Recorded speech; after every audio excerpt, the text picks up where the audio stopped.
오늘은 하나님의 주권을 신뢰하며 묻는 자리로 나가라, 이런 제목으로 함께 은혜를 나누려고 합니다. 여러분, 살다 보면 이해가 안 되는 일들이 있습니다. 기도했는데도 달라지지 않고 부르짖었는데도 아무 대답도 없는 그런 상황을 우리가 맞이해야 할 때가 있습니다. 그때 사람들은 두 갈래로 갈라질 것입니다. 한쪽은 하나님을 떠납니다.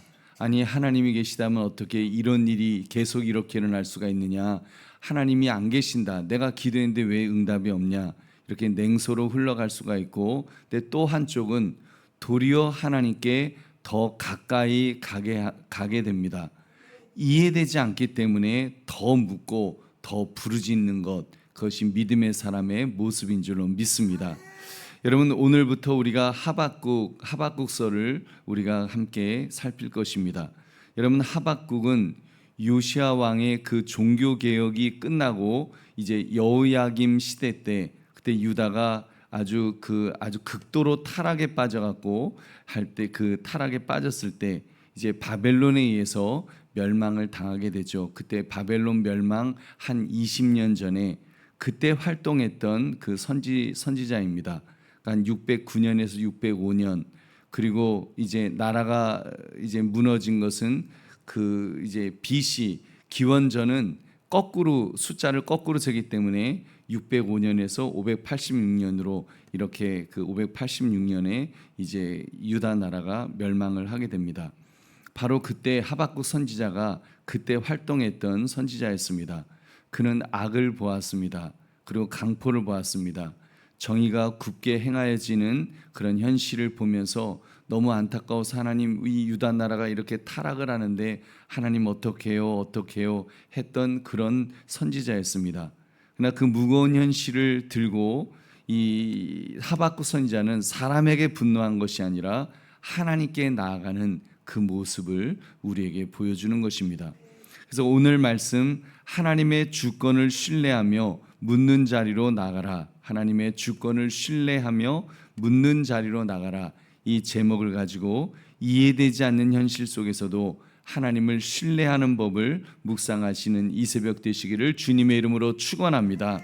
세 가지를 살펴보겠습니다. 첫째, 이해되지 않는 현실을 하나님께 가지고 나가야 됩니다. 여러분, 우리에게도 이해되지 않는 그런 현실이 있을 때, 그런 문제가 있을 때, 그런 안타까움이 있을 때 그것을 가지고 하나님께 나가야 합니다. 하박국은 눈을 감지 않았습니다. 그는 자기 시대의 죄악을 똑바로 응시했습니다. 우리 2절 말씀, 그 2절 같이 읽겠습니다. 시작. 여호와여, 내가 부르짖어도 주께서 듣지 아니하시니 어느 때까지리까? 내가 강포로 말미암아 외쳐도 주께서 구원하지 아니하시나이다. 아멘. 지금 어느 때까지니까 하면서 이 부르짖는 것도 사실 언약 백성의 기도 언어입니다.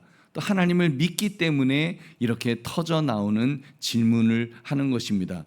여러분, 불신앙의 사람은 하나님께 묻지도 않습니다. 기도도 안 하죠. 믿음이 있기 때문에 그래도 물을 수 있습니다. 그러므로 이것은 하나님을 등진 불평이 아니라 믿음의 탄식인 줄로 믿습니다. 3절에서는 유다의 현실이 적나라하게 드러나 있습니다. 우리 3절 같이 읽겠습니다. 시작. 어찌하여 내게 죄악을 보게 하시며 패역을 눈으로 보게 하시나이까? 겁탈과 강포가 내 앞에 있고 변론과 분쟁이 일어났나이다. 아멘. 강포, 이 강포라는 말은 히브리어로 하마스라는 단어인데, 힘 있는 자가 약한 자를 짓밟는 그 폭력을 말하는 것입니다. 즉 질서를 깨뜨리는 난폭함을 가리킵니다. 근데 4절에는 더 무거운 말씀이 나옵니다. 우리 4절도 같이 읽겠습니다. 시작. 이러므로 율법이 해이하고 정의가 전혀 시행되지 못하오니 이는 악인이 의인을 애워쌌으므로 정의가 굽게 행하여짐이니이다. 아멘.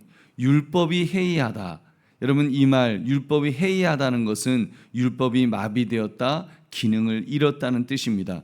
그냥 단지 나쁜 사람이 많다는 문제가 아니라 하나님의 말씀이 힘을 잃었다는 것입니다. 하나님의 말씀이 힘을 잃으니까, 말씀이 마비되니까 정의가 구부러지는 거죠. 정의가 곧바르게 행해져야 되는데 정의가 구부러져서 그렇게 흘러간다는 것입니다. 그래서 말씀은 있는데 말씀이 다스리지를 못합니다. 예배는 있는데 삶이 말씀에 복종하지를 않습니다. 이것이 바로 율법이 해이한 상태를 가리킵니다. 우리 보배로운 성도님들, 이것은 우리에게도 무거운 말씀입니다. 말씀이 살아있지 않은 자리에서는 가정도 교회도 전부 이렇게 질질 죄악으로 끌려가게 될 것입니다.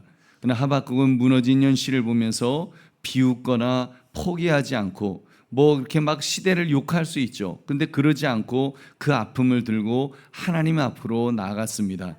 믿음은 질문이 사라진 것이 아니라 믿음은 그 질문을 하나님께 가지고 가는 것인 줄로 믿습니다.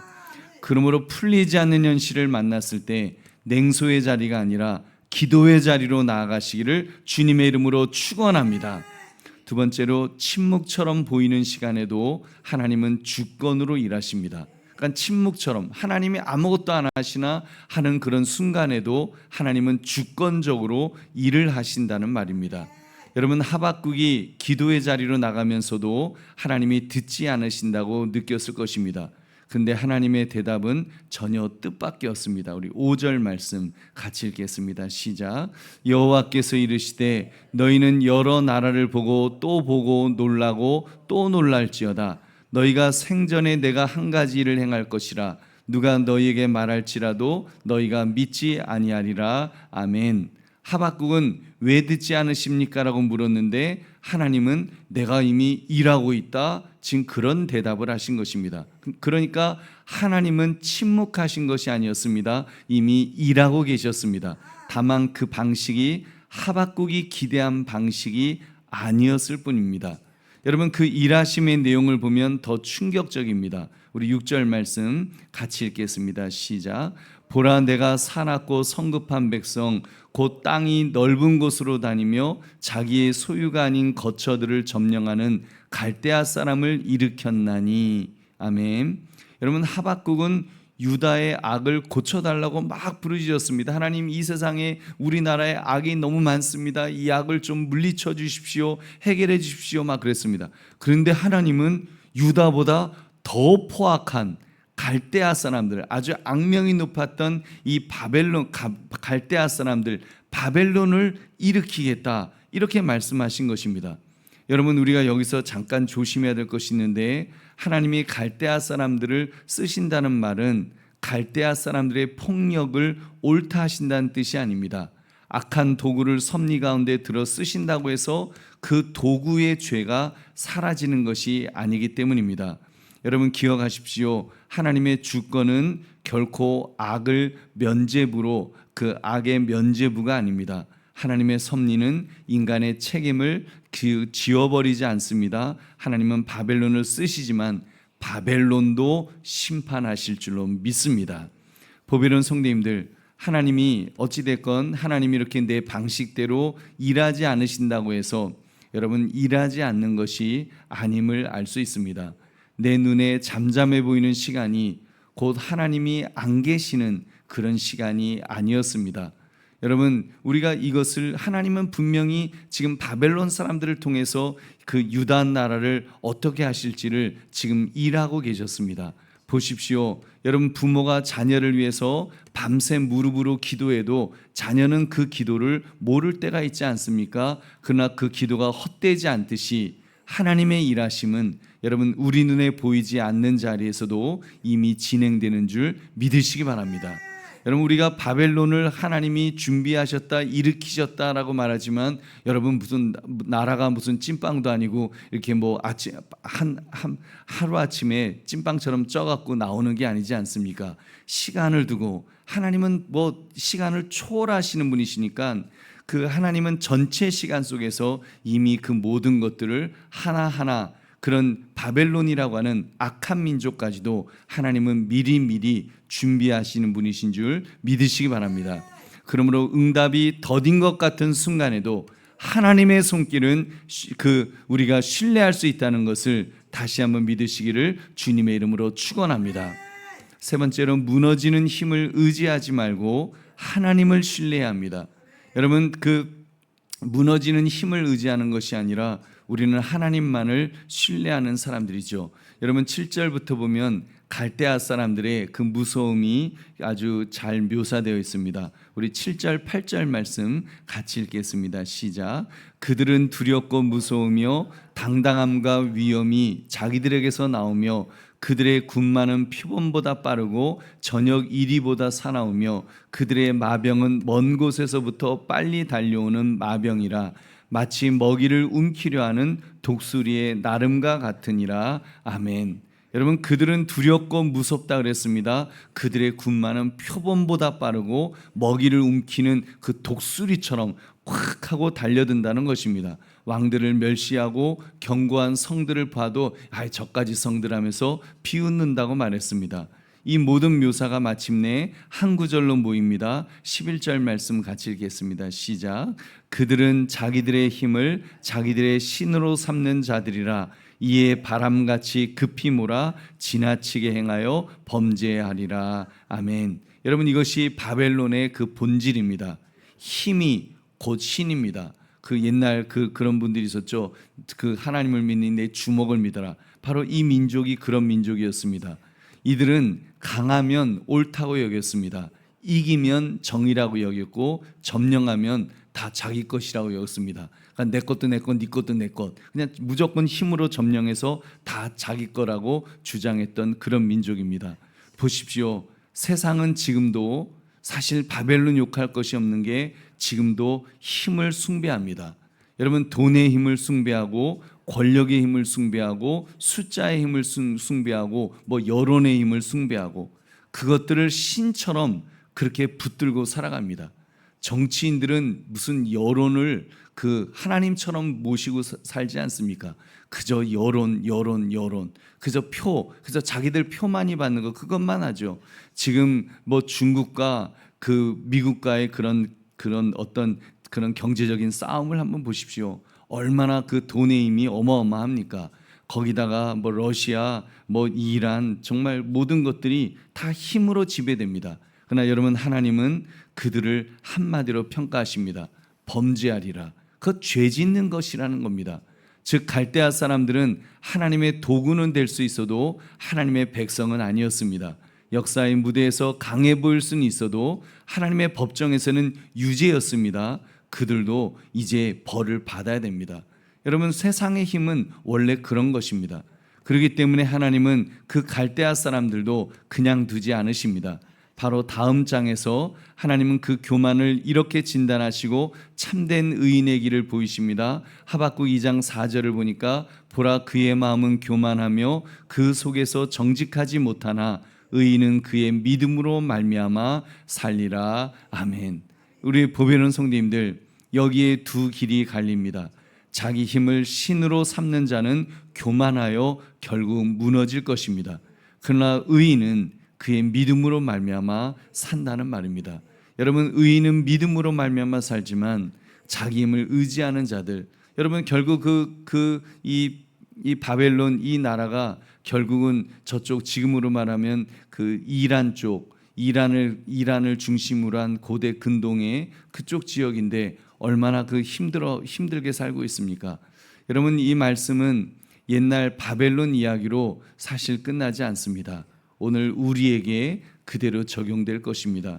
돈, 권력, 스펙, 성취, 건강, 영향력, 젊은 애들은 조회수, 유튜버들은 그러죠. 이것을 무슨 하나님보다 더 의지하면 그것이 바로 힘을 신으로 삼는 우상 숭배가 될 것입니다. 특히 우리 다음 세대가 힘이 신인 시대를 지금 살아가고 있지 않습니까? 성적이, 대학이, 외모가 자기를 결정한다고 그렇게 배우고 있습니다. 여러분 기억하십시오. 힘을 의지하는 자는 잠시 강해 보일지는 몰라도 결국 무너질 것입니다. 하나님을 의지하는 의인만이 끝까지 서는 줄 믿으시기 바랍니다. 그러므로 내 힘과 내 방법을 신으로 삼던 자리에서 돌이켜서 오직 하나님을 경외하며 믿음으로 서시기를 주의 이름으로 축원합니다. 이제 말씀을 맺습니다. 하박국은 처음에는 갈대아를 통해 일하시는 하나님을 이해할 수 없었을 것입니다. 어떻게 이스라엘 백성들, 하나님의 백성을 다루시는데 저 더 악한 인간들, 저런 인간들을 어떻게 사용하십니까? 그런 생각이었겠죠. 그렇지만 나중에는 오직 의인은 믿음으로 말미암아 살리라, 이렇게 고백을 합니다. 여러분, 그 전까지는 얼마나 그 의문이 많았을까요? 여러분, 우리도 사실 십자가의 진리를 확실하게 깨닫기 전까지는 하나님의 방식을 다 이해할 수 없지 않을까 싶습니다. 여러분, 생각해 보십시오. 세상에서 가장 이해할 수 없는 하나님의 일하심이 있다고 한다면 그것은 바로 십자가일 것입니다. 죄 없으신 그리스도께서, 하나님의 아들이, 그 높고 높은 보좌에 계셨던 분이 이렇게 이 땅에 오시고 낮아지시고 불의한 재판을 받으시고 조롱을 당하시고 폭력 가운데 그렇게 죽임을 당하셨습니다. 그렇기 때문에 사람들은 그 십자가를 실패와 수치로 보는 것입니다. 그러나 하나님은 바로 그 십자가에서 죄인을 구원하셨습니다. 가장 이해되지 않는 자리에서 가장 깊은 구원을 이루신 것입니다. 할렐루야. 그러니 의인은 믿음으로 산다는 말씀이 비로소 십자가에서 그 뿌리를 얻게 됩니다. 우리가 붙드는 믿음은 막연한 낙관이 아니라 우리를 위해 죽고 다시 사신 예수 그리스도이십니다. 그러므로 이제 우리는 이해되지 않는 현실 앞에 도망가지 않아도 됩니다. 예수님께서 우리의 중보자가 되셨기 때문입니다. 여러분, 그 예수님 안에서 우리는 하나님께 여쭐 수 있고, 그리고 회개하고 기다리면 됩니다. 하나님께서 역사해 주실 줄로 믿습니다. 그러므로 하나님의 주권을 신뢰하며 묻는 자리로 나아가라, 이 제목처럼 이해되지 않는 현실 앞에서 냉소하거나 무너지지 말고 하나님만을 신뢰하며 십자가 붙들고 나아가는 믿음의 사람이 모두 되시기를 주의 이름으로 축원합니다. 우리 기도하겠습니다. 말씀 생각하시면서 하나님, 그렇게 살게 하옵소서. 하나님의 주권을 신뢰하며 그렇게 정말 하나님 앞에 엎드려 기도할 수 있는 믿음의 장부들로 세워달라고 우리 주님 앞에 기도하겠습니다.